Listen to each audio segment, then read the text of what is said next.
देखियो सुनते हे देश का प्रधानमंत्री का अपमान नहीं सहत हिंदुस्तान, नहीं सहत मिथिला के एकोटा जा।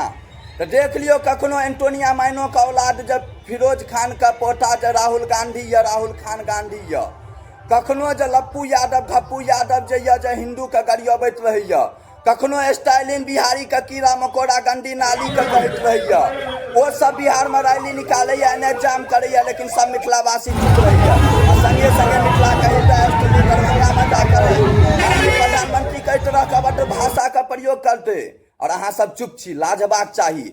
वो सब की चुनाव का बहिष्कार करते दोगला राजनीतिक दल सब, हम अहाँ ओकरा सबका बहिष्कार करो। आबि रहल छै चुनाव, वो सब की चुनाव नहीं लड़ते, ओकरा सबके चुनाव लड़े के अधिकारे नहीं भेटबाक चाहिए। अगर अहाँ सब सही छी, अहाँ सबके वास्तविकता में बुझाइए जे मोदी के तरह से प्रधानमंत्री के तरह से गाली देना देश के खिलाफ एकटा एनएसए बुझियो एकरा सब पर लगबाक चाहिए, देशद्रोही एक्ट लगबाक चाहिए जो खुला मंच से मैक पर से एहन तरह का बड़ भाषा का टिप्पणी करके।